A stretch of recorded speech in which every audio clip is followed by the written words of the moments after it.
Bienvenidos a interbolivia.com. Pastilla informativa. Bueno, buenas noches a todos. Ya vamos a empezar en unos segundos más. Quedé exactamente las 19:30 y empezamos. Bueno, ¿cómo están todos ustedes? De verdad, muchas gracias por el acompañamiento. Muchas gracias también por la puntualidad, porque empezamos y ya tenemos ahí casi 200 personas conectadas. Esto es verdaderamente fabuloso poder hacer estas cosas con todos ustedes. Yo tenía una idea diferente de cómo empezar esta transmisión, porque vamos a hablar verdaderamente, sí, sobre lo que hemos señalado. Este tema de querer obstaculizar las elecciones, de quererlas diferir o, en su defecto, si no lo pueden evitar, de tratar de llegar a una suerte de elecciones calificadas. Durante varios conversatorios, entrevistas y también en el último momento que pudimos tener la posibilidad de realizar estas conversaciones, estos monólogos con todos ustedes, habíamos dicho que el camino hacia el proceso electoral iba a ser un camino de dificultades y un camino pedregoso. Y sin lugar a dudas que sí. Y esto es lo otro con lo cual quería empezar el día de hoy. Anoche, mirando entrevistas, análisis político, comunicadores, políticos, ministros, analistas, todos hablando sobre el proceso electoral. ¿Quiere que le diga algo ahí? Esta lucha y esta batalla denodada de poder señalar la importancia que se tiene en el país, que tiene para el país el proceso electoral como una construcción de institucionalidad, como darnos la oportunidad a los bolivianos de poder edificar de forma contundente un camino que nos conduzca hacia la elección de nuestras autoridades por la vía institucional y de acuerdo a lo que señala la Constitución, pero fundamentalmente entre todos los bolivianos, pero fundamentalmente sin exclusiones y fundamentalmente de manera inclusiva, sin retrocesos y sin acciones regresivas. ¿Sabe qué veía yo anoche en los medios de comunicación? Que esta lucha y este debate permanente con un sinfín de otros bolivianos que son negacionistas del proceso electoral es una cuestión que se la está ganando. Los argumentos para negar la posibilidad de elecciones son cada vez menos. En un principio hablaron de que había que revisar el tema de las circunscripciones porque estaba desbalanceado o profundamente desequilibrado el tema de la representación rural y el tema de la representación urbana, lo cual se ha demostrado y lo hemos dicho y hemos insistido sobre ello, y hoy ya no insisten ellos respecto de este tema. Señalaban que había que revisar la ley 421 para volver a mirar lo que significa la distribución de escaños parlamentarios. Y también habían señalado que las diputaciones uninominales especiales que consagran la representación de los pueblos minoritarios era algo que había que revisar, olvidando los derechos progresivos que están consagrados en nuestra Constitución política. Habían señalado que se debía anular la Constitución política del Estado, ahí con un mecanismo medio abreviado, por supuesto, fácil y con características muy autoritarias, para poder retornar al Estado de los años 90 y a la Constitución de 1994, en una lógica absoluta de regresión, es decir, de retorno al Estado liberal, donde los derechos eran menores y donde la participación de los sectores populares que habían logrado articularse para ser visibles tendría que ser regresiva nuevamente hacia los sectores periféricos.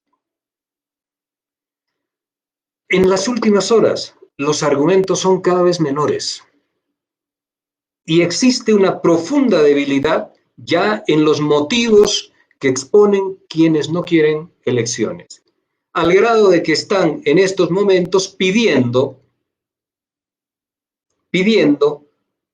que podrían alargar un mes o que se podría alargar 2 meses más el periodo de espera de elecciones. Admiten que se tiene que realizar elecciones y quieren utilizar la pandemia en un último recurso desesperado para mostrar, cuando ya la curva de contagios baje, para mostrar éxito en el manejo y en la administración de la enfermedad en el país. En ese sentido, y visto todo esto, las elecciones tienen que ser el 6 de septiembre.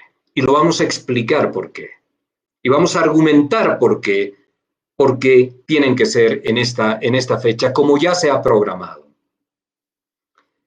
En las últimas horas, los argumentos que se han encontrado han sido de estas características. Alguien dijo por ahí que el Tribunal Supremo Electoral no tenía que consultarle a la Asamblea Legislativa Plurinacional para decidir cuándo había que hacer la elección, pero finalmente lo hizo. Y este argumento, que lo ha señalado una persona que todos los días se dirige a ustedes a través de los medios de comunicación, es un argumento con absoluto desconocimiento de lo que significan, de lo que son y de lo que dicen las normas.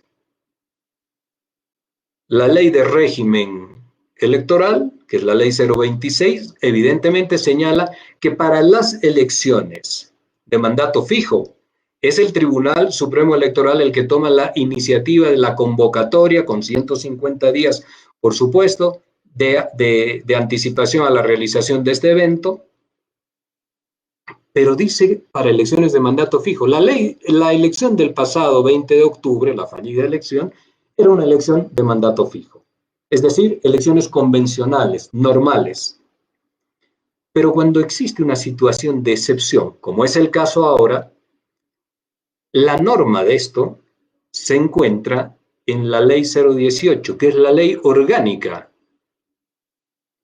que es la ley del órgano electoral plurinacional, la cual señala que todos los procesos excepcionales se tramitan a través de una normativa excepcional, y las normativas, toda la legislación se realiza únicamente a través de la Asamblea Legislativa. En consecuencia, sí, el órgano electoral le tenía que consultar, le tenía que solicitar a la Asamblea Legislativa que legisle adecuadamente el proceso excepcional. Y esto es lo que se hizo. Ya es un argumento tardío. Pero también se ha dicho que lo que vamos a hacer los bolivianos el día 6 de septiembre es un suicidio colectivo. Y esto lo han dicho varios. El señor Camacho lo ha dicho en Santa Cruz, pero también lo han dicho acá en la ciudad de La Paz. Y esto lo vamos a explicar ahora, es una falta de respeto a los bolivianos y a la situación que estamos viviendo. Hemos tenido elecciones en República Dominicana. Y en República Dominicana, que tienen un padrón similar al nuestro, no ha sucedido, y números de contagios similares a los nuestros, no ha sucedido nada que se asemeje a un suicidio colectivo. Y vamos a hacer una breve referencia. Quiero decirle que también he escuchado el día de ayer que las filas que vemos a diario en nuestras ciudades de gente, de bolivianos, de ciudadanos que van a cobrar sus bonos, pero que también han estado asistiendo a realizar diversos trámites financieros, bancarios, son filas que se han realizado en tiempos muy espaciados, pero que el día de las elecciones son 7 millones de bolivianos los que están saliendo a la calle en un solo momento. Qué mal argumento, qué falta de inconsistencia el poder hacer estas comparaciones. Una elección distanciada, con recintos electorales en un número mayor de lo que son las sucursales de bancos en el país. Tiene connotaciones absolutamente diferentes. Pero en la desesperación también se dice que en las redes sociales todos están molestos con lo que está haciendo el Tribunal Supremo Electoral y el señor Salvador Romero. Entonces aquí caemos ya en la democracia del algoritmo y en la democracia de los microclimas que ofrecen las redes sociales. En las redes sociales yo me termino guiando por 50, 60, 1000 amigos que tengo y que en todos ellos el algoritmo me reduce a homogeneidad de criterios. Las redes sociales son, y la democracia de los algoritmos, son el peor criterio que puede tener una persona para intentar establecer alguna argumentación. Le decía que la semana pasada, el domingo pasado, en República Dominicana se llevó adelante un proceso electoral para la elección de autoridades y también de presidente. En Bolivia, respecto de esas elecciones, se esperó pacientemente que esas elecciones sirvieran como respaldo al último argumento con el cual resisten a aceptar que Bolivia debe ir por la vía institucional y que debe llevar a todas sus autoridades centrales, municipales y de gobiernos departamentales también por la vía de lo que señala la Constitución, que ahora están por fuera. Ansiaban presentarlas como un fracaso, un indicativo de que el miedo y el temor a los contagios masivos constituía la antesala del ausentismo, de un enorme ausentismo del que usted también ha escuchado hablar una infinidad de veces, de que es uno de los riesgos que se ciernen sobre nuestro proceso electoral. Pues esto no ha sucedido en República Dominicana. Y el domingo pasado también habían elecciones en Croacia y tampoco ha sucedido lo de un marcado ausentismo. De hecho, han tenido asistencia absolutamente importante en dos países que no tienen las elecciones como una cuestión obligatoria, sino que es parte de los derechos que ejercen las personas de forma voluntaria. Estas elecciones de República Dominicana, que han estado también determinadas por la pandemia, se iban a constituir en una referencia irrebatible para ciertos sectores acá en Bolivia de cuán inoportuno puede ser un proceso electoral en el país. Y las elecciones en República Dominicana han expresado un profundo compromiso y valoración institucional. La asistencia señaló números masivos y el evento fue transcurriendo situando a la emergencia sanitaria como algo sensible, como algo que preocupa, sobre lo cual hay que tener atención, pero que finalmente no detiene el avance y la construcción de los estados y las formas de gobernarse y la elección de autoridades elegidas, valga la redundancia, elegidas por todos en procesos eleccionarios transparentes, limpios, que garantizan la igualdad, porque la igualdad se garantiza cuando uno establece un mandato para otro boliviano, para un par nuestro, para que se haga cargo de la administración del Estado. Esta es la igualdad. La superioridad tácita con la cual se manejan muchos políticos es aquella que donde se creen designados por alguna mágica situación para ser ellos los elegidos de conducir a un país. El hecho real es que el ansiado fracaso no llegó y que la nueva normalidad electoral mostró su éxito en largas 10 horas, se amplió, en largas 10 horas de jornada democrática. Los dominicanos tienen un padrón de votantes que tiene cifras idénticas a las de Bolivia. 7,5 millones de electores. Cerca de 500,000 viven afuera.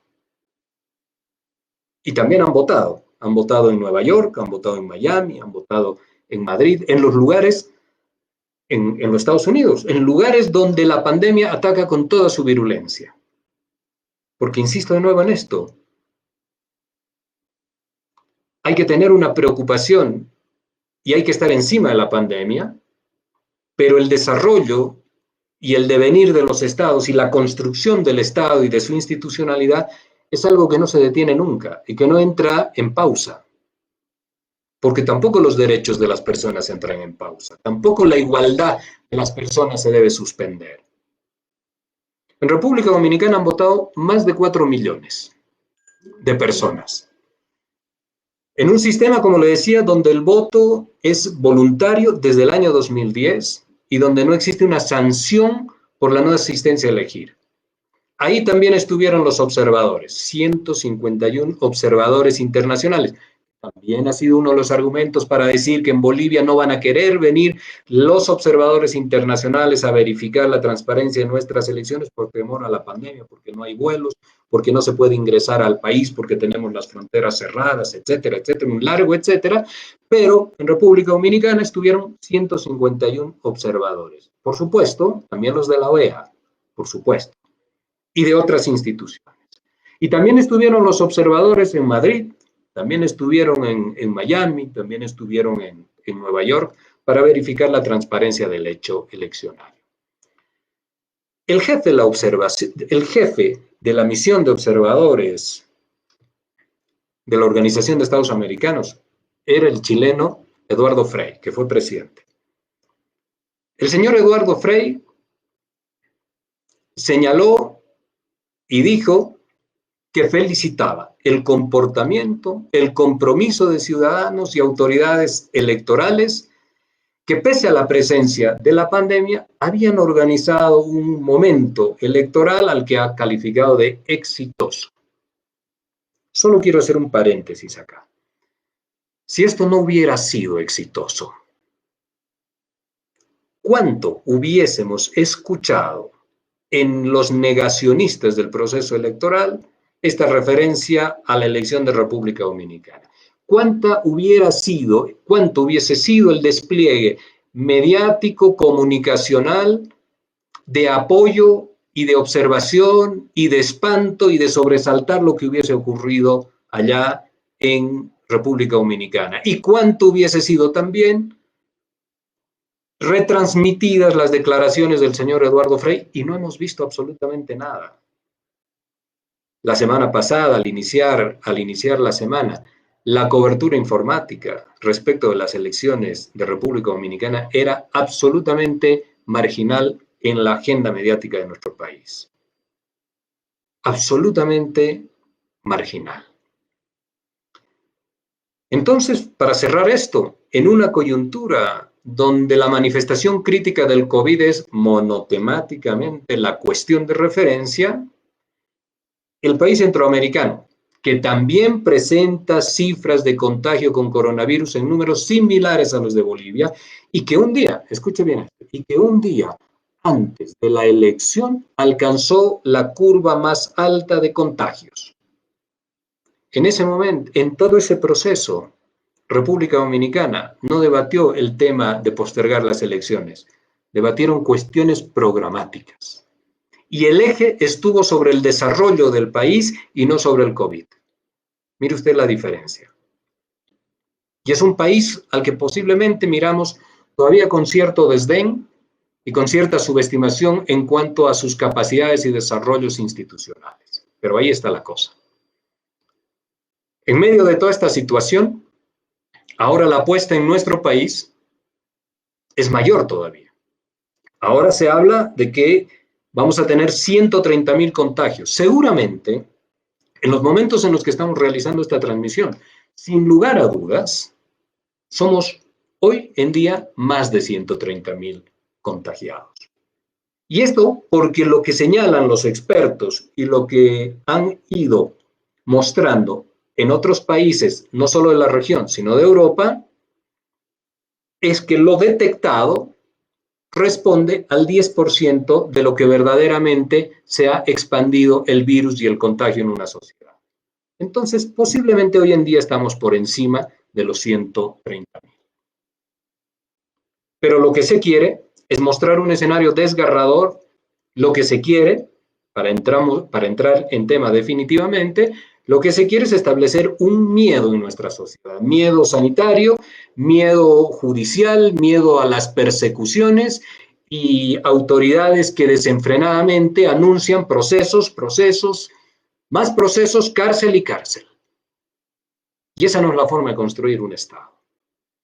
Esa no es la forma de construir un Estado. Esta es la forma regresiva de hacerse con el poder para poder marginar a determinados grupos sociales y constituir nuevamente al mando de la nación a élites absolutamente conservadoras y retrógradas, canceladoras de la ciudadanía, de los derechos, de las libertades y de las garantías de los bolivianos en este caso. Todo esto que está sucediendo en el país, tiene una lógica y ejes de explicación. Esto tiene un eje explicativo, le decía, por qué estamos en esta situación y de por qué también suceden estas conductas de parte de quienes están en la acción política. El eje explicativo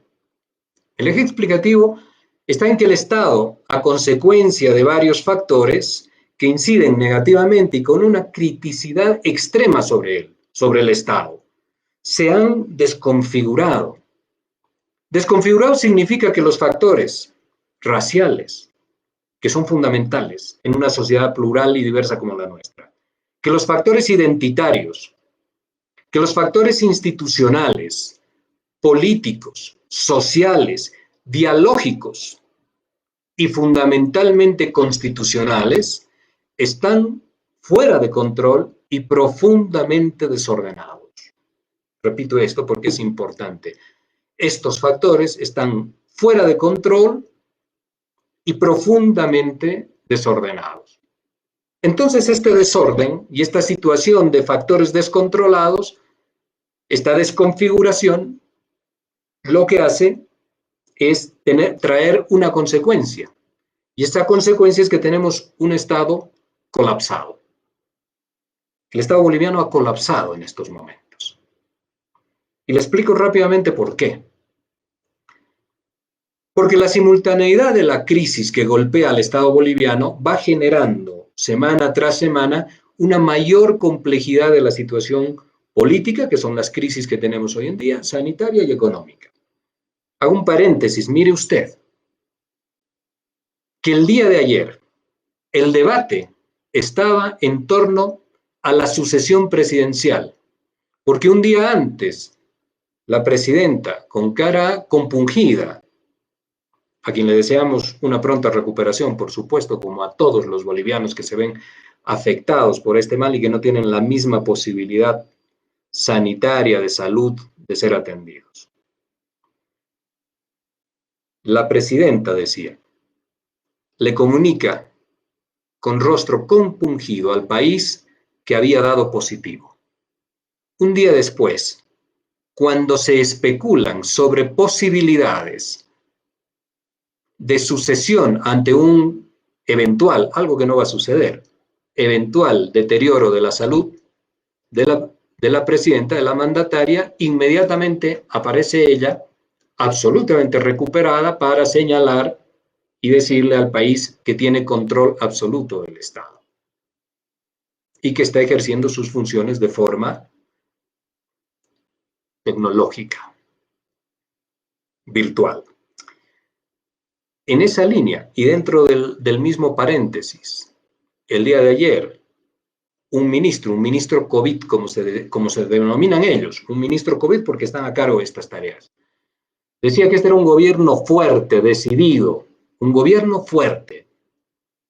Pues como dice el presidente de México, yo tengo otra información. Esto no es un gobierno fuerte. Y acá solo le menciono algo. En el gobierno hay una profunda ruptura entre el ministro de Gobierno y el ministro de Defensa.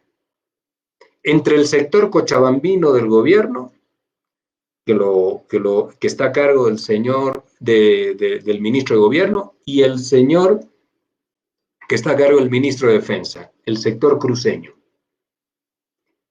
Y el tema de la presencia del ministro de Defensa a cargo interinamente del Ministerio de Salud responde a esta muy crítica pelea, enfrentamiento que han tenido estas dos autoridades. Ese no es un gobierno fuerte, en realidad es un gobierno a la deriva, sin iniciativas y sin capacidades, por razones que ya las hemos explicado que tienen que ver con su mismo origen, con su legalidad, con su legitimidad, con su capacidad de articular consensos, con sus aptitudes propias, personales y profesionales para poder encarar, dirigir y dar respuestas positivas al tema de la crisis. En ese sentido, cerrando el paréntesis, estas crisis que convergen, política sanitaria y económica, significa que cuando no se resuelven, la crisis sigue avanzando, porque las crisis no son ni estacionarias ni inmóviles, sino que van consumiendo ciclos. Una vez que los agotan, una vez que agotan sus ciclos, lo que hacen es pasar a la siguiente estación, al siguiente nivel. Y el siguiente nivel a una crisis se llama colapso. Hoy estamos en una situación de colapso. En lo político, en lo sanitario, por supuesto, y en lo económico. Pero acá están los hechos que preocupan y sobre los cuales tenemos que dejar toda nuestra atención para poder llegar exitosamente al día del ejercicio institucional de nuestro derecho al voto, el 6 de septiembre. El colapso político se conforma a partir de dos hechos que están irresueltos en el país. El primero de ellos, la pacificación del país. ¿Recuerda usted en el tema de pacificación que lo hemos hablado desde las primeras veces que hemos iniciado estas formas de contacto? Antes eran videos. La pacificación del país. Hablábamos de pacificación del país desde el 11, desde el 12, desde el 13 de noviembre, en los diferentes medios de comunicación. Y esto parecía que era, o se lo ubicaba apenas como un murmullo de alguien que tenía alguna nostalgia por el régimen que se iba. Y esto es no comprender cuál es la lógica social, étnica, cultural de nuestro país y no comprender cómo son las crisis, los elementos y los factores que las componen, la dinámica que estos tienen y las lógicas también de articulación o de movimiento que tienen ellas para generar procesos conflictivos. Entonces hay que pacificar el país.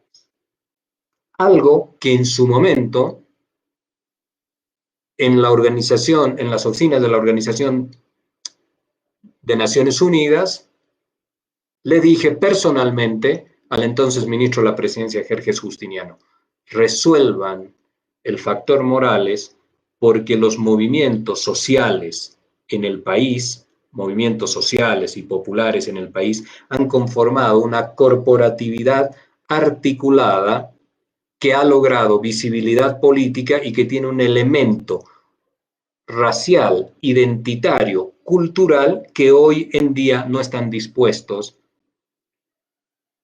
a perder, porque es parte de un proceso de acumulación social histórico que viene desde los años 90 y todavía de antes también, y que se consagra en la Constitución del 2009. Pero bien, está claro que no hicieron caso a este consejo de avanzar por la vía de la pacificación. Pero mire usted qué importante es esto. Ahora, está irresuelto, decíamos, el tema de la pacificación porque no se ha construido el proceso de diálogo inclusivo que considere esta polaridad social del país como el eje primario para tomar decisiones, para definir acciones, para determinar políticas de Estado que posibiliten terminar con esa lógica de antagonismos sociales que ha asignado nuestra historia, que nos ha llevado a la situación de noviembre del pasado año, y esta lógica también de sustitución circular de élites que están articuladas histórica y mecánicamente en la lógica de cooptación del aparato del Estado. Esto, mientras no se resuelva, mientras no se pacifique el país, no vamos a tener forma de encontrar periodos de larga estabilidad. Segundo, el segundo elemento no resuelto está en el hecho indisimulado de buscar argumentaciones, razonamientos, tesis y una larga cadena de especulaciones, que son las que hemos hablado y hemos hecho referencia al inicio, que permitan definir sin fecha, repetimos, que permita definir sin fecha el proceso eleccionario. Y esto ha llevado a que se encadenen todas las acciones referentes a la gestión de la crisis sanitaria a la agenda política de quienes hoy están concentrando el poder y que son negacionistas de los valores electorales. Ustedes han visto el día que la presidenta aprobaba o promulgaba la ley, lo hizo a regañadientes, a desgano y con una larga introducción de varios peros que le dejaba claramente estipulados a la ley que convocaba a elecciones. Esto es el poco y el bajo ánimo de asistir a un proceso electoral. ¿Por qué decimos y hablamos del colapso sanitario? Y este también es un elemento absolutamente fundamental en este análisis. Porque el colapso sanitario, escuche bien usted esto, tiene un nombre que lo representa en su más absoluta integralidad. Es la tragedia como opción política. Esto ha determinado el gobierno, la tragedia como opción política. La opción política es lograr la postergación del proceso electoral. Y la tragedia es que para obtener ese objetivo existe una vía libre a abocarse únicamente en el tema de la pandemia a un relato informativo de cifras estadísticas que nos son dadas todas las noches, unas más dramáticas que otras, pero sin orientación y sin acción que pueda detener la expansión de la pandemia. En los hechos, solo la tragedia de miles y miles de contagios de bolivianos, contagios que son inducidos, en el establecimiento de un pánico colectivo en nuestra sociedad, es lo que puede llevarlos a obtener su objetivo.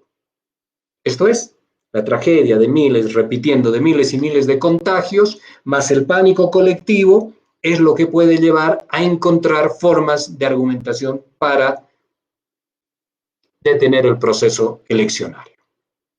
Esto quiere decir que bajo este lúgubre diseño estratégico, que a alguien se le ha tenido que ocurrir, y sería bueno conocer el nombre y apellido de esa persona, bajo este lúgubre diseño estratégico, el país vive una cuarentena nominal y no efectiva. Porque se está llevando a la calle a miles de bolivianos bajo formas de control aparente, con planes de rastrillaje sin realización de pruebas de contagio para guiarse únicamente por una sintomatología general, de quien en apariencia puede estar ante un cuadro febril, puede estar infectado de COVID. Y si está bajo este formato aparente de contagio con coronavirus, esto significa que debe ser trasladado a centros hospitalarios. En consecuencia, esto es todo un trazo, toda una planificación estratégica, meditada, para hacer colapsar los centros hospitalarios. Rastrillajes sin pruebas de contagio. Rastrillajes que pueden terminar confundiendo la sintomatología en una época de invierno como la que vivimos, de los resfríos comunes tradicionales que ya conocemos con la sintomatología del COVID. Para que insistimos en esto, para que sin las pruebas necesarias, deba ser trasladado al sistema sanitario y de esa forma, por supuesto, colapsar el sistema sanitario. Insisto, en este cuadro dantesco, lo que se quiere es encontrar el respaldo argumentativo y rebatible de postergar las elecciones, pues hasta el siguiente aviso. Ahora bien, esto que afirmo, quiero decir, lo respalda o lo respaldó anoche un ministro COVID, que nos decía a todos los bolivianos en su declaración que las elecciones se van a realizar en función de cómo se comporte la pandemia. O como por ejemplo lo dijo un candidato a vicepresidencia, que en realidad las elecciones se van a llevar adelante en octubre. Como si no hubiera ley, como si no estuviera fijado una fecha, como si no hubiera calendario y cronograma electoral. Y como si no importara, además, la institucionalidad y el respeto de lo que se señala por ley. Todo en Bolivia, últimamente hacemos esto y decimos esto también. Todo se puede arreglar con voluntad y con decisión política. Este es un mecanismo bastante particular que podríamos buscar de patentar los bolivianos para infringir la norma, romper la institucionalidad y obviamente reducir la constitución política del Estado a un hecho simbólico. Y por último, tenemos también el colapso económico, que lo encontramos en el desorden incontrolado del factor económico con características ya recesivas del aparato productivo, del aparato comercial y del aparato empleador del Estado en su versión privada y pública. Solucionar esto no solamente requiere medidas de apoyo estatal a diferentes sectores. Esto requiere capacidades muy creativas para generar riqueza y volúmenes económicos. Lo convencional, y aunque a muchos no guste, pero lo habitual de las prácticas liberales y neoliberales está en recurrir rápidamente a organismos financieros como el Fondo Monetario Internacional, desconociendo la historia de un cuarto de siglo de angustia y de condicionamientos con estos organismos que te señalan cuáles deben ser tus prioridades económicas y que te dicen que éstas nunca deben pasar por el fortalecimiento de las políticas sociales. Acá hay que hacer también un breve paréntesis para señalar algo que es muy importante.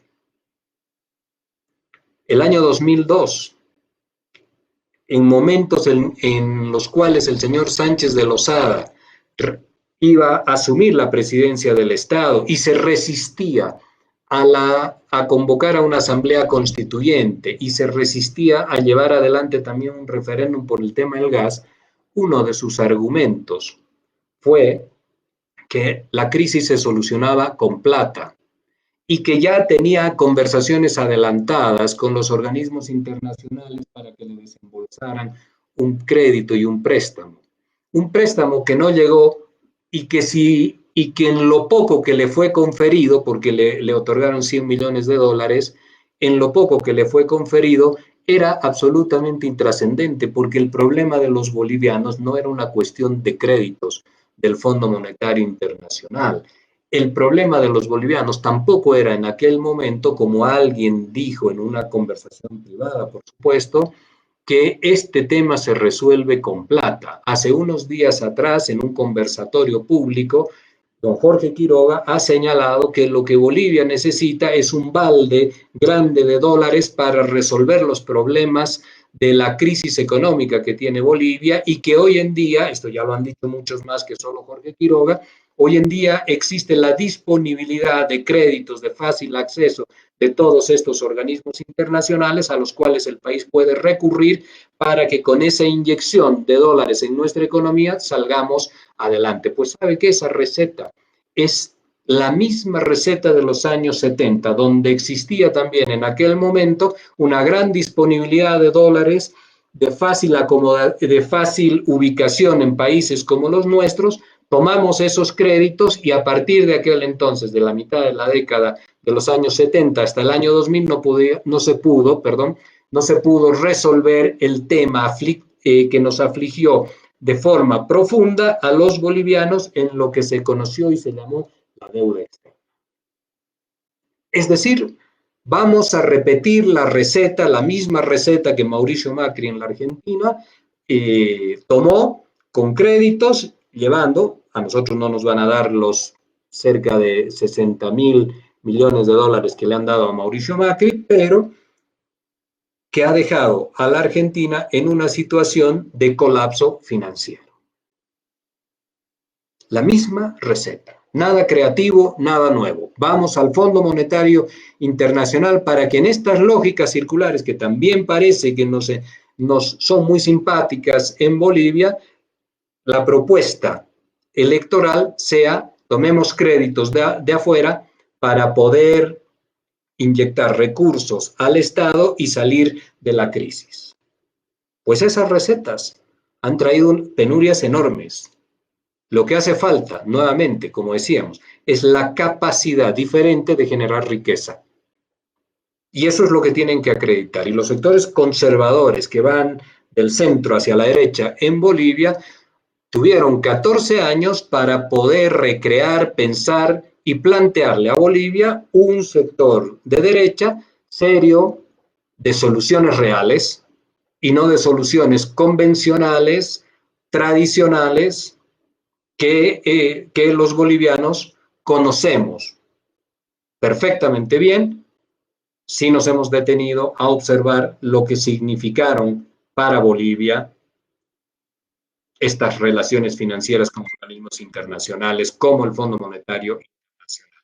Situaciones de angustia profunda en la relación con los organismos internacionales, porque todas las políticas sociales que tiene un Estado son puestas en cuestión.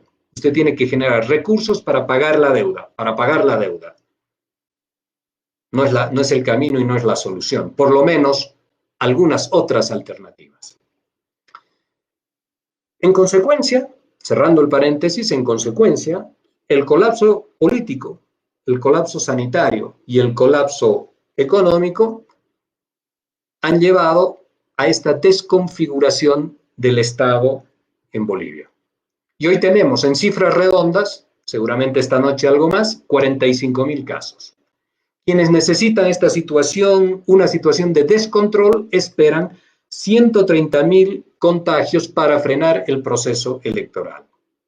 Eso, en este diseño de cuarentena nominal con entradas y salidas restrictivas, con pruebas de contagio administradas también según las necesidades que se tiene de volver más angustiante la situación, con rastrillajes que toman toda la sintomatología de fiebre como indicio COVID, pero sin testeos masivos. Es un mecanismo para llenar el sistema hospitalario e inducir al colapso. Por eso esto se denomina la tragedia como opción política. El día de ayer, en una entrevista a la presidenta, no pudo definir qué ocurre con las pruebas, con los reactivos que el país debía comprar. Y confundió todo esto cuando dijo que se había dado el permiso necesario a los empresarios de laboratorios para que puedan reactivar la economía y generar y poner circulante hacia los ciudadanos. No tenía relación lo que estaba señalando. No tenía relación. Y como esta vez no leía, entrepapeló las ideas respecto de la pandemia. Y también dijo que no se pudo comprar los respiradores que le había ofrecido el presidente Trump porque estos, textual, no habían sido construidos. En realidad, seguramente quiso decir fabricados. Y parece que el señor Trump no es una persona seria cuando hace algún ofrecimiento. Y se nos dijo nuevamente que esperaban que a fines de mes iban a recibir los respiradores. Desde el mes de abril, desde principios de abril, cuando el señor Mostajo, ustedes lo recuerdan porque se ha hecho famoso entre los bolivianos, cuando el señor Mostajo dijo que a fin de mes de abril llegaban los respiradores y no llegaron tampoco a fines de mayo, tampoco a fines de junio, siguen sin estar los respiradores en el país y ahora nos dicen que llegarán hacia fines de julio. En política hay una máxima que dice: nunca dejes pasar las posibilidades que te brinda una crisis. Y la crisis sanitaria está siendo utilizada y encadenada a la agenda política. Y la lógica de esta crisis sanitaria es un alto número ahora de contagios para que haya desesperación en la población, miedo y pánico, y todos puedan aceptar una postergación del proceso electoral. Cuando la realidad es que de lunes a viernes nuestras ciudades tienen, salvo restaurantes y eventos masivos, tienen una actividad absolutamente normal.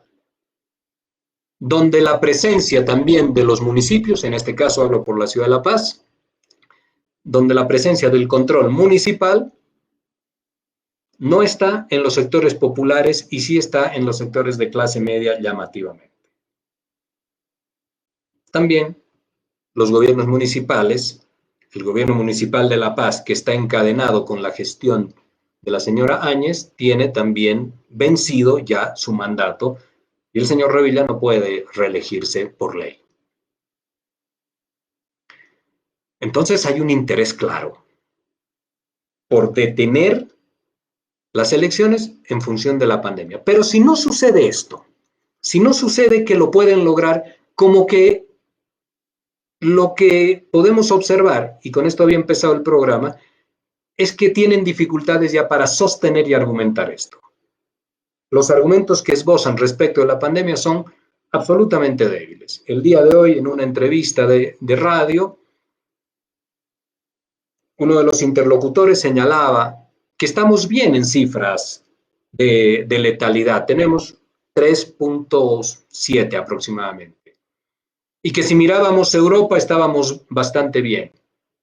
Y que Bélgica tiene el 7.7% como índice de letalidad. Pero los porcentajes están construidos precisamente para modificar algunos comportamientos. Seamos mucho más puntuales y específicos. La Argentina, con 40 millones, tiene 1.700 fallecidos por COVID. Bolivia, con 11 millones, tiene 1.700 fallecidos por COVID. El Paraguay, con 7 millones de habitantes, tiene 20 fallecidos por COVID. Nosotros 1.700. Y Chile, que tiene una situación crítica en lo que significa contagios, tiene el 1.9% como índice de letalidad, 2.8% el Uruguay, 2.9% la Argentina, 11 puntos México.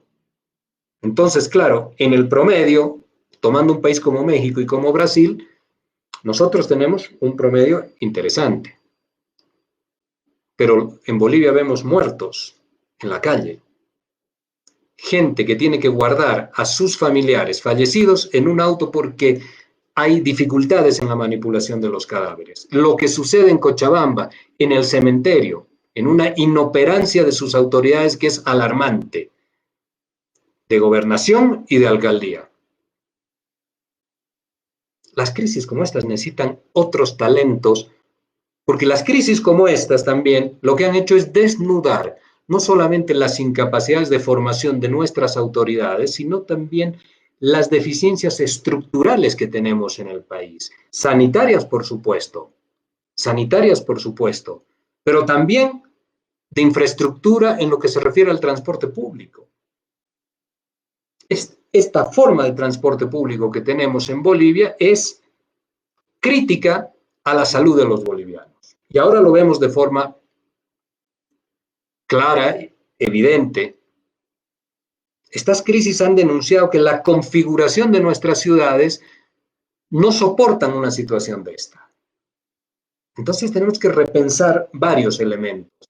Y esta es la tarea de los políticos y de quienes tienen una visión de estadistas.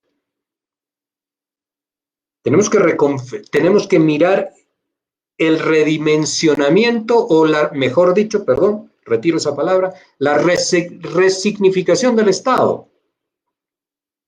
Solamente un tema, nosotros en Bolivia necesitamos una salud pública o una salud privada. Necesitamos de manera fuerte, de manera contundente una salud a partir del Estado, una salud de excelencia para los bolivianos a partir del Estado, con seguros universales. Porque usted ha escuchado que la presidenta se ha realizado una cantidad apreciable de pruebas, como seguramente muchas otras familias que tienen los recursos económicos para hacer esto. En una familia donde se sospecha que hay contagios y se tienen que realizar estos exámenes de contagio para ver si tienen el virus o no, esta familia, si son 5 miembros, pues tiene que pagar alrededor de 5.000 bolivianos. Esto lo tiene que asumir el Estado, como lo habíamos dicho desde el principio. Los laboratorios privados hacen las pruebas y el Estado se las paga. Estas son las medidas en favor del Estado. Estas no son medidas de corte populista, como insinuó el ministro Arias en un programa de televisión. Una ley que dice que las entidades sanitarias, hospitales, clínicas de nuestro país tienen por ley ahora la obligación de atender a los bolivianos, es una medida en favor de los bolivianos y hay que aplaudirla. Entonces habrá que mirar cuando pase esto resignificativamente cuál es el rol del Estado en muchas áreas que hoy en día no discutimos. Volviendo, le decía, si no logran a través de la pandemia contener o postergar el proceso electoral, existe un segundo plan. Y este segundo plan tiene esta lógica de funcionamiento que rápidamente les quiero expresar. Quien comprende el valor de la construcción de espacios consensuados en una sociedad para poder construir Estado y prolongados espacios también de coexistencia pacífica entre sectores sociales distintos, plurales, diferentes, entiende que la sobrejudicialización del adversario político en momentos electorales es una contribución decidida en el sentido contrario de la pacificación y de la coexistencia de sectores distintos de una sociedad. En sociedades como la nuestra, donde somos diversos, donde somos plurales, donde somos multiétnicos, se debe observar con una meticulosidad particular la debida oportunidad de la presencia judicial en política. La presencia judicial en política en Bolivia tiene antecedentes desde el año 93 en esta etapa de la democracia. Porque desde el año 93 se iniciaron los juicios a las autoridades de la Corte Suprema, el doctor Oblitas, por ejemplo. Y se siguieron con los juicios que afectaron a la cúpula del mirismo, como Jaime Paz Zamora, como Óscar Eid, como Guillermo Apobianco. Y también esto de judicializar la política fue algo que el movimiento al socialismo utilizó de manera inmisericordia con sus rivales políticos. Y hoy en día los sectores sociales populares están viviendo, y también la dirigencia de este partido lo están experimentando en carne propia. Pero está claro que en algún momento esto se tiene que cortar. Lo que quiero decir es que la canalización judicial del debate público, posiblemente argumentada y llevada adelante bajo principios de debido proceso, de defensa de las normas, de la no impunidad, etcétera, tiene una intención inocultable. La intención inocultable es reemplazar la discusión política de lucha por el poder y la administración del Estado con denuncias de corrupción. Lo que quiero decir entonces también es que es muy importante reflexionar que estas prácticas de un gobierno, lo que se denomina un gobierno de los jueces, solo degradan la calidad de la democracia. Solo degradan la calidad de la democracia. Y esto, haciendo una referencia rápida, esto lo hemos vivido en el país, con detenciones, con todo un elemento, con todos unos elementos que acompañaban a estas detenciones en presentarlas de forma ostentosa, con bolivianos que al ser presentados en sociedad como detenidos, tenían un gran cartel en la zona del tórax que decía capturado o decía detenido, y que hoy en día solamente tienen procesos sin avanzar. O sea, la sobrejudicialización como arma para destruir a líderes políticos y a la política en general expresa una forma de operación que tiene una matriz preestablecida para la anulación de los actores políticos. Estas acciones preestablecidas se implementan en función de los tiempos y de los momentos políticos. En proximidades electorales buscan clausurar candidaturas, buscan inhabilitar partidos, buscan anular a dirigentes políticos, buscan atemorizar la movilización, buscan controlar el aparato judicial y finalmente buscan e intentan la encarcelación de los actores políticos. Esto ha ocurrido y está ocurriendo en Bolivia y ha sido denunciado por la CIDH, la Comisión Interamericana de Derechos Humanos, ha sido denunciado por la señora Bachelet, representante de Derechos Humanos de la Organización de Naciones Unidas. Estas prácticas refieren a la utilización de los jueces como herramienta de persecución política.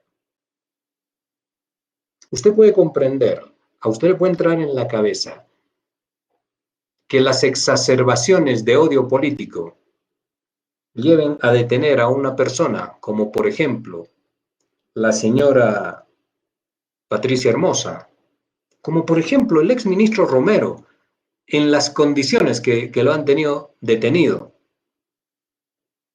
y en una escala de absoluta desigualdad con el exministro Navajas. Esta persecución política, esta utilización de los jueces como herramienta de persecución política, a través de la creación de enormes procesos, rimbombantes todos ellos, que además involucran un alto nivel de espectacularización, con transmisiones en vivo, en muchos casos, a través de medios de comunicación, o con presentaciones aparatosas, que es lo que le mencionaba, de detenidos. Estos procesos exigen, y esta lógica de utilizar a los jueces como herramienta de persecución política, exige una relación fluida entre poder judicial, medios de comunicación y poder político acá al centro, que articula rápidamente para poder conseguir algún crédito político y mediatizar, contener, eliminar al adversario. El efecto perceptible y el impacto de todo esto en nuestro escenario electoral es la depreciación de la institucionalidad, la relegación de nuestra constitución política del Estado a un plano únicamente simbólico. Y por supuesto, el impacto mayor es el tenernos que resignar a una democracia que se va devaluando sostenida e interrumpidamente. Una democracia que, si evaluamos hoy en día la calidad de nuestra democracia, veremos y constataremos que ésta se ha devaluado, sostenida e interrumpidamente.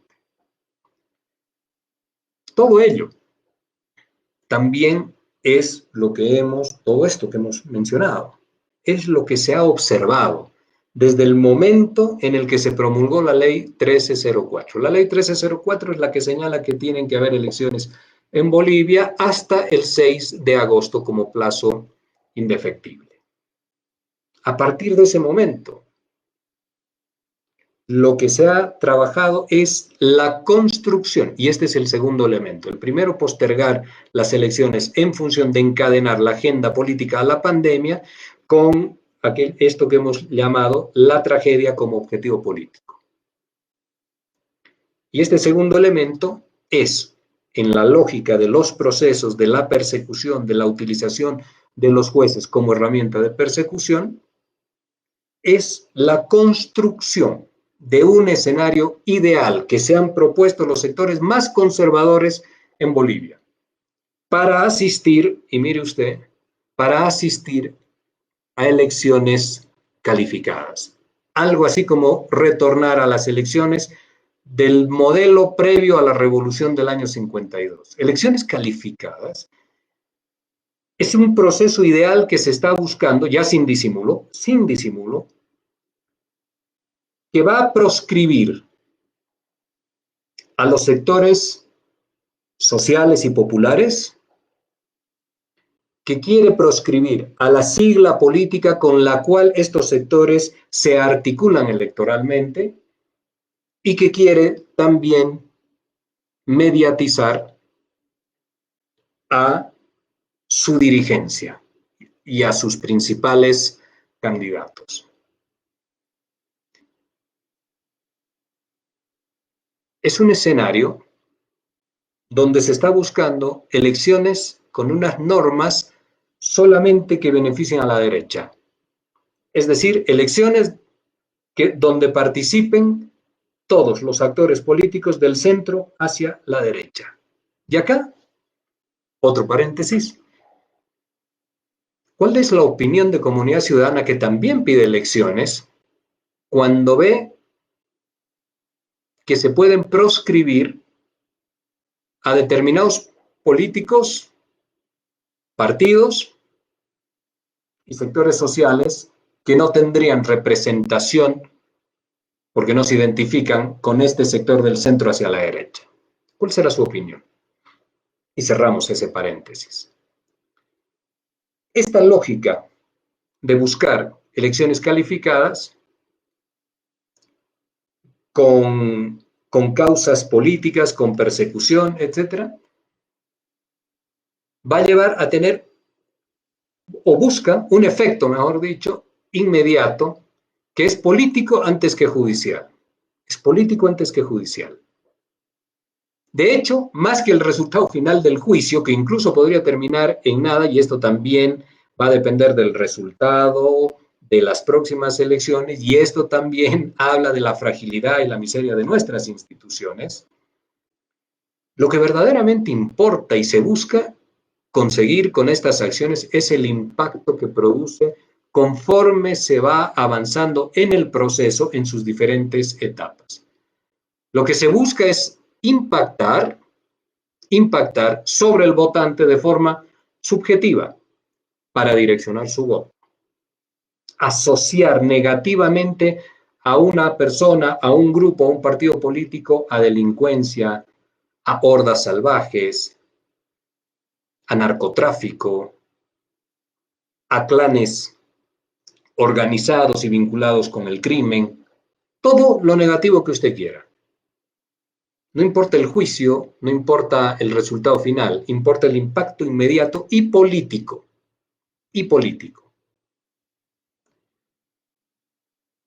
Algo, ahora, hay que hacer este comentario, algo que posiblemente no suceda si reparamos en la composición sociológica, identitaria, cultural del voto popular hoy en Bolivia. Quien conoce, quien ha estudiado y quien repara para analizar detenidamente la composición del voto que toda la corporatividad plural, social, étnica, identitaria, popular de este país ha establecido a lo largo y ancho del territorio nacional, se podrá dar cuenta de que ese voto, en función de los procesos históricos con los cuales está íntimamente ligado, de los procesos históricos de acumulación, de los procesos históricos inclusivos y de visibilización política, económica, social, cultural que les ha sido otorgado, toda esta corporatividad no tiene posibilidades de transferir menos linealmente su voto hacia los sectores de la derecha. Quien no comprende esto y está encargado de las estrategias de estos partidos políticos y quiere buscar simplemente que los sectores sociales se encuentran hoy en día, por decir algo, desorientados, es que no conoce la lógica y funcionamiento de estos sectores. Y si a esto se añade un ingrediente fuerte de racismo, de desprecio cultural que se tiene de determinado sector de la sociedad a los sectores populares, entonces se comprende aún mucho menos cuáles son las formas, las dinámicas y las incidencias lógicas de la conducta político-electoral de estos sectores. Y ahí cerramos ese paréntesis. Retornando a esto, entonces, la anulación, que es lo que estamos señalando, la anulación y marginación de sectores sociales y políticos para el logro de una agenda política que es, además, peligrosamente regresiva a formas de gobierno propias de los años 90. Como es regresiva, por ello cuesta tanto. Como es regresiva, por ello se tiene que imponer bajo las formas de Estado policial. Porque si fuera una agenda, como se había argumentado en noviembre, por la libertad, por la democracia, por la recuperación recuperación de los derechos en lucha franca contra la corrupción, etcétera, etcétera, etcétera, esto no generaría las resistencias que genera el día de hoy. Los mismos sectores de clase media y los sectores movilizados urbanos del mes de noviembre, hoy en día han empezado en número ya muy importante a cuestionar las actitudes poco democráticas, poco constitucionales que ejerce el actual gobierno. El ser regresivo hacia los años 90, el querer reconstituir estas formas segregacionistas de la acción política en Bolivia, es olvidar, y esto es preocupante, es olvidar que los procesos de acumulación histórica, como son la incorporación de las clases marginales, perimetrales, a la acción política, de estos sectores, repito, que han estado invisibilizados en lo social, en lo económico, pero también invisibilizados en su igualdad jurídica, como los pueblos minoritarios en Bolivia, no son susceptibles de extinción o de anulación perpetua. Esto no puede pasar porque ya estos procesos han sido incorporados a la vida de nuestro país y en consecuencia no solamente hay una identidad cultural, una identidad política, una identidad étnica con ellos, sino que además por encima de esto se tiene que trabajar ya con estos factores que ya están arraigados en el país. Y esto es bueno, porque significa la incorporación de una cantidad importante de población que estaba despreciada históricamente y que a la cual, mejor dicho, a la cual se le ha hecho una reparación histórica en función de la igualdad que debe primar en un Estado. Todos, absolutamente todos son iguales. Somos iguales. No importan los apellidos, los orígenes y los colores de piel. Todos, absolutamente todos son iguales.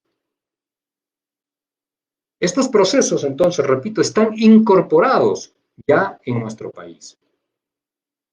Y ante un hecho de estos, lo viable para un Estado como el nuestro es construir dialógicamente, por la vía del diálogo, quiero decir, un proceso inclusivo de pacificación, porque la sustitución circular de élites ya ha mostrado cuáles son los resultados en Bolivia.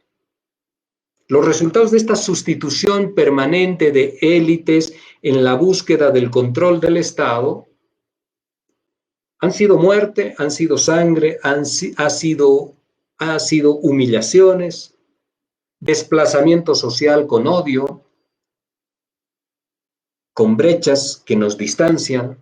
En estos tiempos sanitarios actuales, donde el término distanciamiento social, esto es aplicable acá.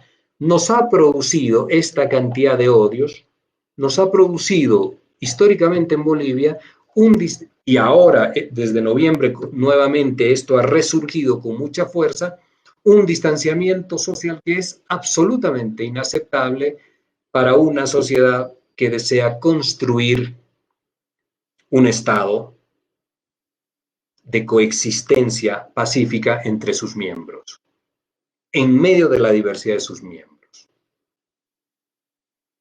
Estos dos elementos, postergar las elecciones en función de la pandemia y adicionalmente, si no se puede, si se va a llegar a las elecciones, intentar llegar a unas elecciones calificadas, con proscripciones, con juicios, con persecuciones, con candidatos inhabilitados, con siglas en la medida de sus posibilidades, sin opciones de participación, con dirigentes perseguidos y encarcelados, con procesos judiciales, con un vocabulario exacerbado en el odio de parte de autoridades, llegar a unas elecciones donde finalmente solo puedan ganar. No importa quién de los sectores conservadores, pero solamente puedan ganar. Esto como construcción de Estado no es viable. Esto como construcción de Estado, de país, no va a ser posible y va a significar que en el corto plazo, si fuera que lo pudiesen implementar, en el corto plazo, Bolivia nuevamente se va a tensionar y nuevamente va a tener picos de convulsión social muy altos. Pero además el país no se lo merece. Y además este es un criterio inaceptable en el sentido, porque en el fondo la esencia de este pensamiento es que existen bolivianos de primera y bolivianos de segunda, y esto no es posible. Esto no es posible. No solamente el tema de hablar de bolivianos de primera y bolivianos de segunda es una cuestión discursiva, no. Lo que tiene que respaldar esto son los actos en el día a día. Lo que tiene que respaldar esto son las conductas que a la fecha no pueden acreditar. Esos dos elementos, de forma muy crítica, están dejando en riesgo nuestra democracia. Y a ello se suma un elemento de la alta conflictividad que existe en el país por problemas irresueltos en Bolivia, en este momento, y resueltos a raíz de lo sucedido en noviembre. Y acá le quiero hacer rápidamente una mención. La conflictividad en el país, independientemente de que nos parezca bueno o malo, que sea de nuestro agrado o no responda a nuestras ansiedades políticas, se debe a cuatro factores irresueltos y que son debatidos hoy en día con intensidad y que se debaten en las redes sociales con exacerbaciones de odio, de intolerancia y de no aceptación al pensamiento del otro, pero que también se debaten en los medios de comunicación, en los cafés, en las familias, y que está polarizando a la sociedad boliviana. Estos cuatro elementos que no se han resuelto son, uno de ellos, determinar si el 20 de octubre hubo fraude electoral, si se pudo demostrar o esto fue parte de una trama narrativa para implementar algo que ya se venía preparando con antelación. Este es un tema irresuelto que se debate profundamente. Quienes dicen que hubo un fraude monumental nunca acreditaron la posibilidad argumentativa y de demostración fehaciente que esto ocurrió. Pero quienes fueron acusados por este fraude electoral tampoco se han empeñado en demostrar que esto no ocurrió. Y todo termina siendo enunciativo y declarativo. Por ello, este es un factor irresuelto que aumenta la conflictología del país. El segundo elemento es que el 10 de noviembre fue saber si el 10 de noviembre fue la consecuencia de un golpe de Estado, si en Bolivia ocurrió un golpe de Estado, ayudado por la presencia indirecta del factor militar, de la Policía Nacional, de interpretaciones que hasta el día de hoy son absolutamente discutidas en lo que respecta a la constitucionalidad de la posesión de la señora Áñez, o existió, en sentido contrario, o existió una renuncia de un presidente que se vio superado por las movilizaciones de los sectores urbanos y de clase media. Este es un tema que también está siendo discutido y que seguramente va a ser discutido y debatido con intensidad en el momento de las campañas electorales. Pero este es un tema que no se ha resuelto. Y en su no resolución es una cuestión profundamente crítica. Profundamente crítica. Un tercer factor, también irresuelto, es la polaridad social. En formas que resurge o que emerge en formas violentas durante los meses de noviembre y en formas verbales y cíclicas desde fines de noviembre hasta nuestros tiempos, y que muestran una lacerante realidad social de exclusiones y racismo y odio por lo popular, lo indígena, lo originario, que hoy está buscando además segregar políticamente su participación electoral. Esta insistencia por tratar de marginar o de segregar todo lo que significa lo popular por fuera de las posibilidades electorales, como un designio de pensar de que solamente los sectores urbanos y de clase media tradicionales son los que tienen la capacidad de gobernar este país. Y el último factor que está contribuyendo a la conflictología cada vez más sensible en nuestro país, que ha llevado al colapso y a la desconfiguración del Estado Nacional, es la renuencia clara, indisimulada, a garantizar las elecciones en la fecha señalada. Este afán de poderse perpetuar transitoriamente unos meses más en el poder y de no conducir al país por la vía institucional, democrática, y llevar a nuestras autoridades a estar elegidas como la Constitución señala. Esta renuencia le causa un profundo daño al país y genera una exacerbación también de los conflictos. Por sectores que piden elecciones ya, por sectores que se ven agredidos por el actual gobierno y por sectores que necesitan, porque se sintieron desplazados durante 14 años, se sintieron marginados de la participación en el Estado y necesitan validarse también socialmente en el ejercicio de cargos diplomáticos, de direcciones de empresas, de presencia en directorios o de ejercicio de ministerios. Esta renuencia, insisto, a las elecciones, a garantizar las elecciones en la fecha ya estipulada, con acciones que están buscando de forma permanente y sistemática enrarecer el ambiente electoral. Y estas acciones que enrarecen el ambiente del proceso electoral son la sobrejudicialización, las persecuciones, las detenciones y la administración de la pandemia encadenada al objetivo político.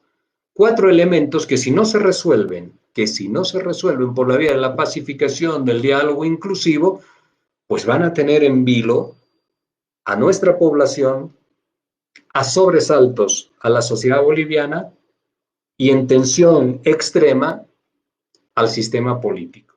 Es decir, si no se resuelve por la vía de la pacificación, no se va a poder levantar al país del colapso en el que se encuentra.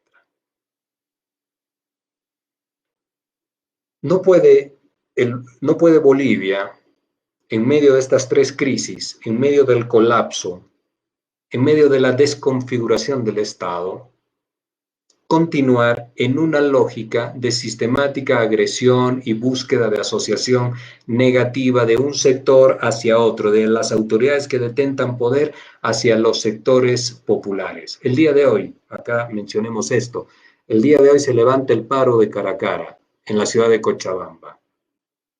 Usted revisa el acuerdo que han firmado el grupo social que se denomina autoconvocados, firman con el alcalde de Cochabamba, con el defensor del pueblo, con la gobernación de Cochabamba, pero no aparece ninguna persona que representa al gobierno nacional cuando estaban en conferencias de prensa hablando de que en estos lugares se gestionaban sectores o se vinculaban sectores delincuenciales y se hicieron referencias a narcotráfico, se hicieron referencias a movilizaciones pagadas, etcétera. Toda una retórica y un eje discursivo vinculado a esto que hemos señalado, asociaciones negativas que permiten después posibilitar la apertura de juicios, de judicialización de dirigentes, etc. Pero al momento de la negociación y de firmar un documento para desmovilizar, para solucionar, para atenuar los efectos de esta situación, no había absolutamente nadie del Ministerio de Gobierno, que son los principales instigadores de este discurso tan agresivo y que dentro del gobierno, como ya se lo han señalado desde el Ministerio de Defensa, desde Santa Cruz, estoy hablando del gobernador Costas, etcétera, de pedirle al ministro de Gobierno que deje de perjudicar la gestión de gobierno. Bueno, el hecho real es que el Ministerio de Gobierno estuvo ausente de esto. Entonces el país, volviendo, no puede seguir soportando esta profundización de la belicosidad y de acentuar la polaridad social.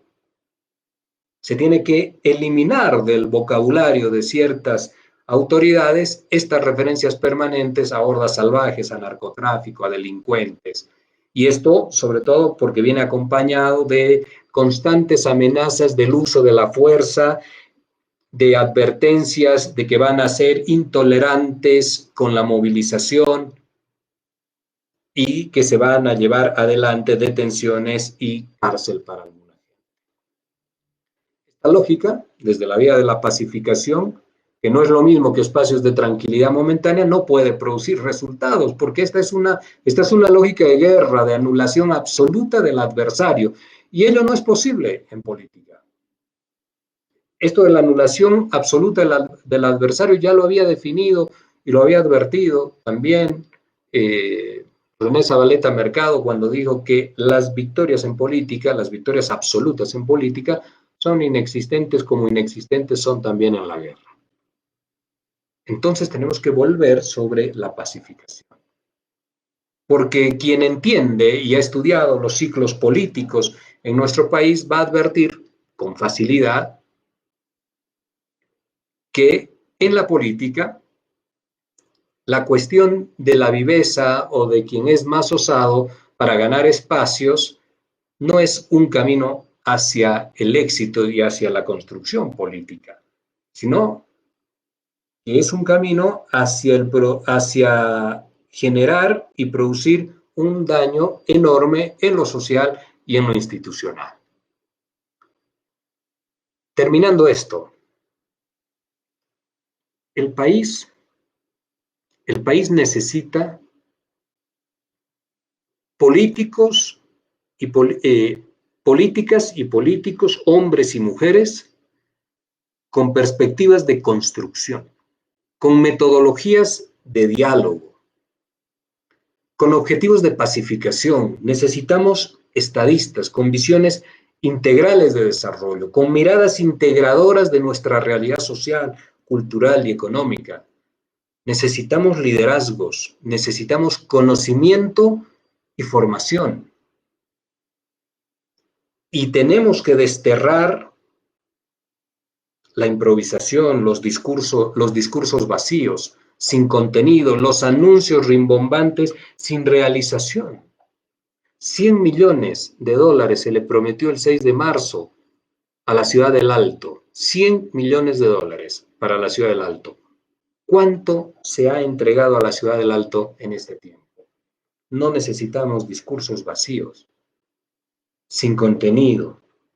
No necesitamos más el odio extremo hacia el otro, al distinto, al que tiene una piel de un color distinto.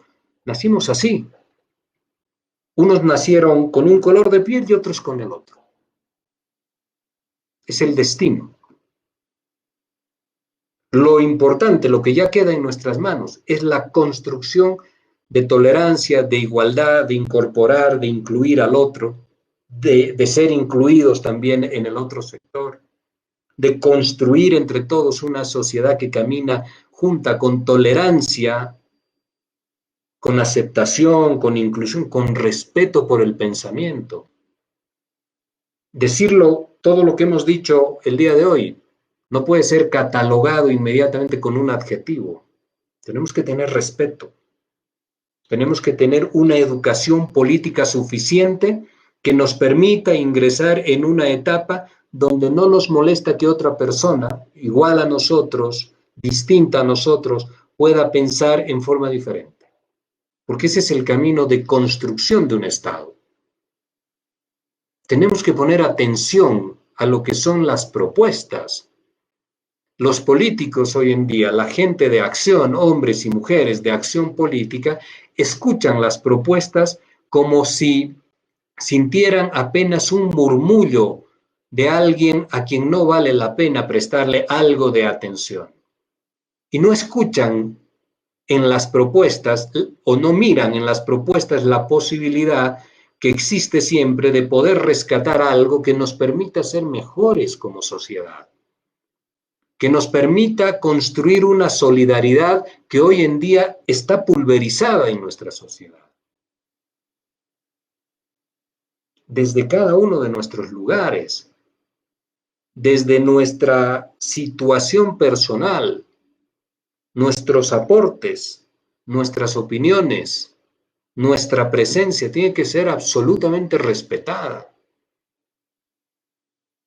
Esto es importante para construir en un país. Hace pocos días atrás fue el aniversario de los Estados Unidos y uno veía en las redes unos mensajes de profunda admiración por los Estados Unidos y no se escriben líneas de lo que nosotros como país podemos construir. ¿Dónde está el pensamiento de nuestros estadistas, de nuestros políticos, de las mujeres que están también en la acción política, que proponen y que miran el país que podemos construir? Donde el hecho social no tiene que ser imponerse al otro, sino incorporar al otro en el marco de un gran diálogo que inclusivamente nos permita determinar una agenda que nos incluya absolutamente a todos, para que en esa línea podamos avanzar en la búsqueda de desarrollo y de mejores días y de situaciones económicas que nos beneficien a todos los bolivianos. No es posible pensar que algunos sectores de la sociedad están destinados a los oficios y a las labores que sienten que a ellos los denigran. Esto no es posible. Esto no es posible. Tenemos que conformar una sociedad distinta. Y de esta crisis tiene que salir la reflexión para ello. Lo último. Un pensador decía que la inclinación más natural del hombre es hundirse y hundir con él a todo el mundo. Negarle al país la libertad para designar a sus autoridades en espacios de igualdad equivale a patrocinar a quienes ya se han inscrito, porque ya están en esa línea en Bolivia, se han inscrito a la destrucción institucional de nuestro Estado. Es un impulso más por instalar el odio y por instalar el racismo. Es agrietar sin fin las diferencias con el otro en un insano sentimiento de superioridad. No hay sectores superiores a otros, no los hay. La grandeza solo está en el diálogo.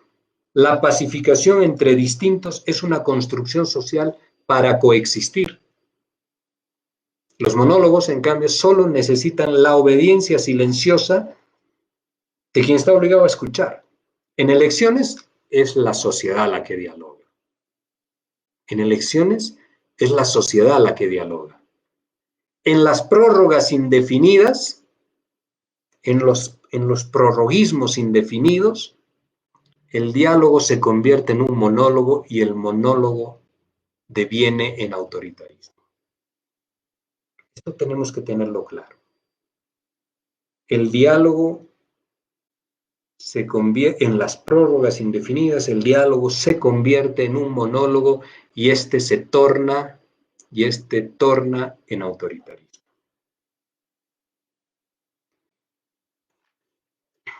Bueno, yo a veces cometo el error de decir que esto es un diálogo y en realidad terminan siendo a veces largos, pueden ser tediosos también, minutos de estos monólogos, donde la otra persona escucha. Pero ustedes han estado en un número grande, tenemos 800 personas conectadas y tenemos acá un número grande también de gente que está participando, otros están discutiendo, algunos con tolerancia y otros con adjetivos.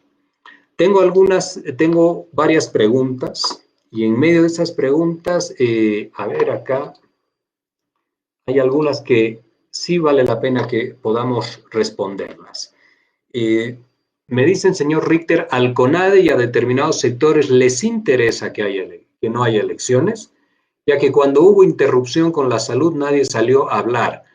Ahora, ni bien se anunciaron elecciones, ahí sí todos reaccionaron y amenazaron con medidas. Saludos desde Santa Cruz. Lamentablemente, la posición del CONADE ha sido caminar a lo largo de todos los argumentos que se han podido utilizar para detener el proceso electoral. Porque desde el CONADE no hay un apuntalamiento, esto es lo real, no hay un apuntalamiento a la institucionalidad del Estado. No hay un reconocimiento a la valía del proceso electoral. Y entonces se suman a este último argumento con el cual, como decíamos al principio, están resistiendo el proceso electoral del 6 de septiembre.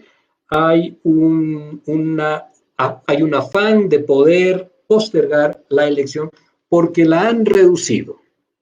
Esto es importante, la han reducido a que las elecciones solamente pueden significar o abrir el camino de regreso del movimiento al socialismo al gobierno.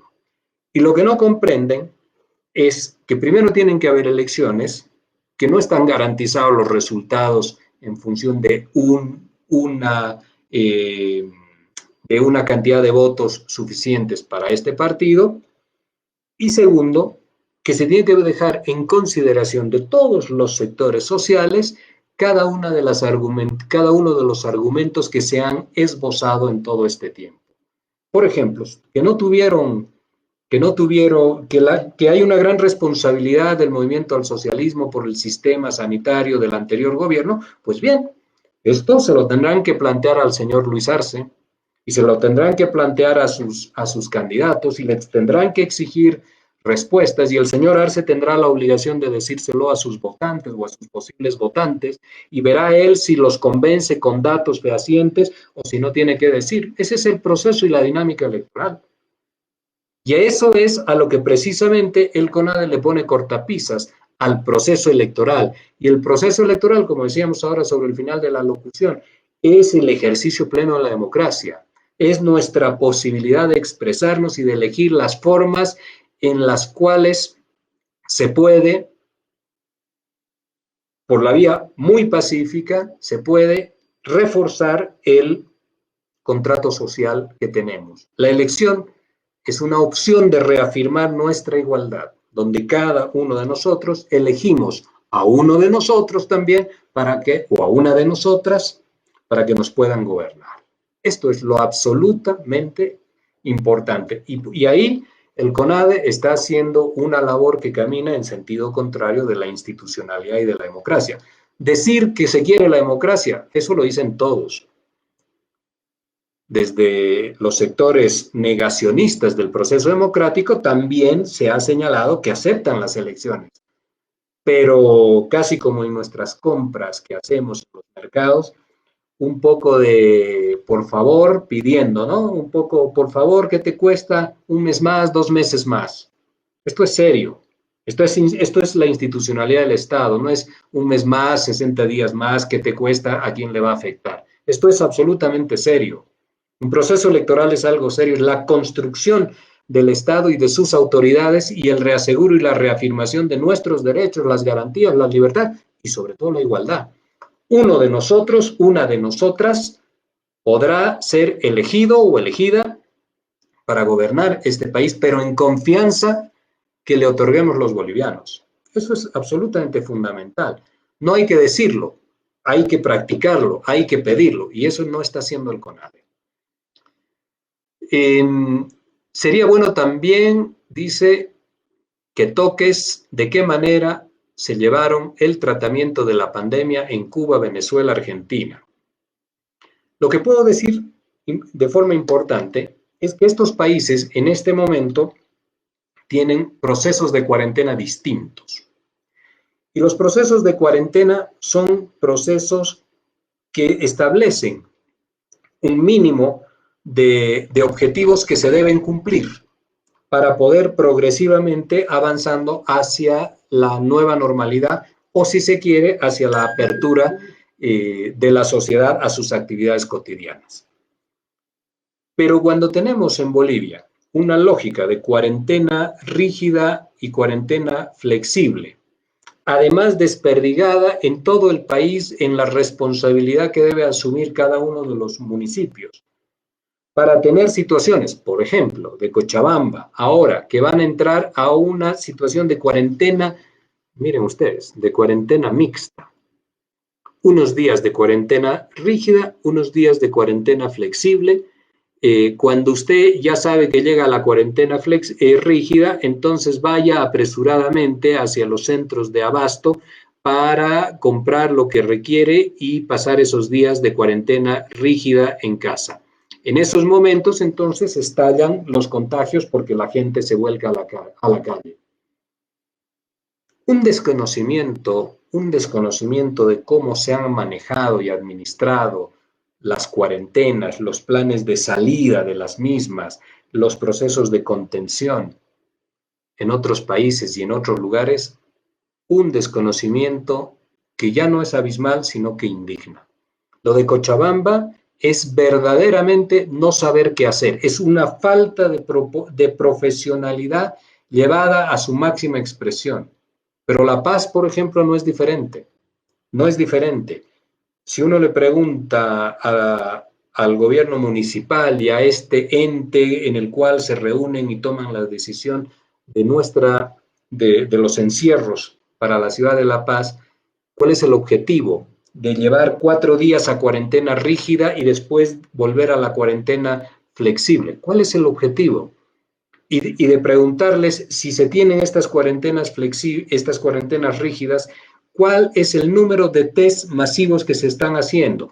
Los señores de la alcaldía han comprado test masivos, los señores de la gobernación han comprado pruebas para realizar estos test masivos. Tenemos test serológicos para saber quiénes han o hemos desarrollado siendo asintomáticos, por ejemplo, la inmunidad suficiente para sentirnos más seguros, como lo están haciendo en otros países. Han comprado estas pruebas serológicas. No han comprado. ¿Cuáles son los planes de trazabilidad a la circulación del virus? ¿Esto lo tienen definido? No lo tienen definido. Entonces, ¿cuál es el sentido de llevar a la gente a sus casas, tenerlos unos días encerrados, volver a salir? El desconocimiento en la ciudad de La Paz respecto de lo que hay que hacer con la población es espantoso. Espantoso. No está la gente que hoy día comanda esto preparada profesionalmente para enfrentar esto. Y no es una cuestión solamente de sentido común, como alguno dijo. ni de mucho entusiasmo, ni de voluntarismo. Esto no se resuelve de esa forma. No se resuelve de esa forma. Me hacen una pregunta y me dicen, a ver, acá la tenemos. ¿Por qué los militares del alto mando no instruyen a la tropa en vez de reprimir a la gente de las ciudades y abandonan nuestras fronteras? Están entrando autos chutos, contrabando, y no están custodiando nuestras empresas estratégicas, están saqueando recursos, etcétera. Bueno, eso, más que tener una respuesta puntual, estas cosas ocurren y ocurren de forma multiplicada cuando los estados se desconfiguran, como lo que nos está ocurriendo a nosotros. Cuando el estado está todo desordenado y no funciona, entonces tenemos esto. Por supuesto que tiene que haber aumentos de delincuencia, tiene que haber aumentos de narcotráfico, tiene que haber aumentos de todas las actividades que caminan por fuera del debido control y de la institucionalidad, etc. A ver, acá hacemos alguna otra pregunta. El mal llamado CONADE es un grupo de autonombrados que no fueron elegidos por nadie. Ese es un comentario. ¿Sugiere un diálogo nacional antes o después de las elecciones? Es una buena pregunta, la hace Luis José Carrizo. Lo importante hubiese sido establecer un diálogo previo a las elecciones, desde el mismo mes de noviembre. La implementación de mesas de diálogo con agendas específicas en cada una de ellas que nos garanticen el camino hacia un proceso eleccionario tranquilo y pacífico. Verdaderamente, el problema de Bolivia, más que las elecciones, es la pacificación. Las elecciones son un paso administrativo, técnico, electoral, para elegir, legitimar y establecer nuestra cadena gubernamental en el país. Es fundamental, pero más importante que ello era la pacificación. Ante la ausencia de este diálogo para pacificar el país, la única puerta que podemos abrir para intentar establecer soluciones a la crisis política, sanitaria, económica, es restablecimiento de la institucionalidad en el país, de un gobierno adecuado que emerge de la voluntad suya, de la voluntad de todos los bolivianos, y que una vez que está debidamente constituido puede establecer políticas de solución. Y vamos a ser sinceros en esto, quien sea el gobierno que pueda llegar, también puede caminar por el camino inverso y por el camino negativo de no establecer estas políticas de solución, y será un gobierno que entra en crisis. Pero las posibilidades son mayores en un gobierno legítimo y legal que en un gobierno que está expuesto hoy en día a su incapacidad para manejar las diferentes crisis, a no encontrarse apto profesionalmente y en capacidades, talentos y conocimiento específico en la crisis sanitaria, y estar carente adicionalmente, estar vacío de legalidad y de legitimidad. Esto dificulta de forma enorme. Entonces, este primer estamento para buscar soluciones ante la ausencia de voluntad suficiente para pacificar el país, este primer estamento, que es la institucionalización de las autoridades, es lo que se tiene que resolver de forma inmediata. Bueno, así vamos llegando ahí. Está bien que la señora Áñez esté ofreciendo trabajo, eso ya es parte de la campaña electoral, y tenemos muchas otras comentarios y preguntas. Al haberse cumplido su periodo, bueno, esta pregunta se me fue acá. A ver, hay gente que sí, evidentemente, discute a través de las redes. Acá hay alguien que dice, desgraciadamente, señor Richter, ya es tarde para llamar a la reflexión a estos agentes del terror, etcétera, etcétera. Siempre es importante llamar a la reflexión. Y con esto ya vamos terminando. Siempre es absolutamente importante llamar a la reflexión a los bolivianos y reflexionar dos cosas. El camino de solución es la pacificación y el reencuentro. Y lo otro, los argumentos de quienes niegan el proceso electoral son cada vez más débiles. Hay que insistir vehementemente en el proceso electoral del 6 de septiembre. Hay que insistir que tengamos ese día toda la seguridad que debe garantizar el órgano electoral.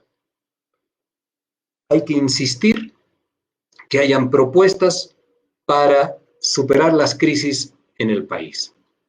Pero fundamentalmente hay que insistir que el camino se llama institucionalidad, constitucionalidad.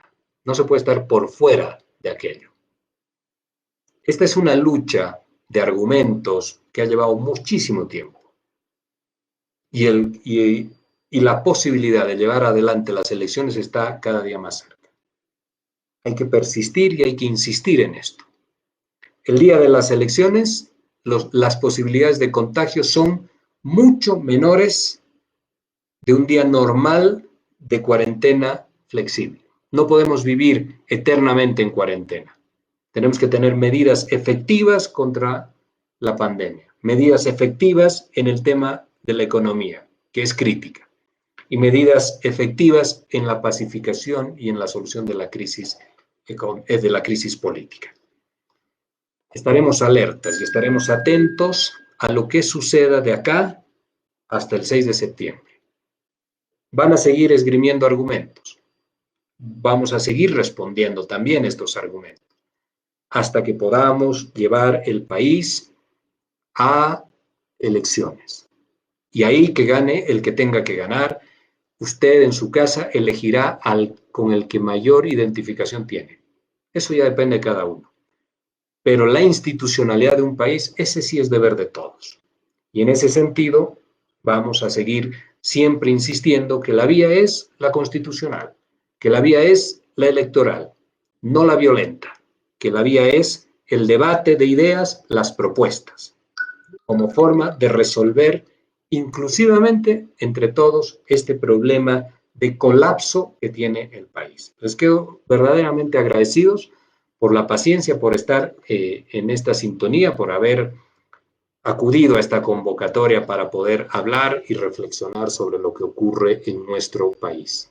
Vamos a estar pronto de nuevo con algún video o con alguna conversación en vivo. Cuídense siempre mucho, tomen sus medidas y cuando salgan a la calle háganlo con la mayor responsabilidad. Que estén todos ustedes muy bien y muchas gracias por estar acá.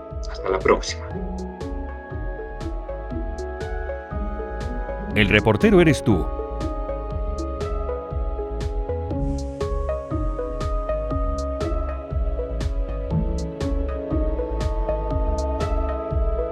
Subimos vídeo y contenido todos los días. Suscríbete a nuestro canal y no olvides activar la campanita para que te llegue todas las notificaciones.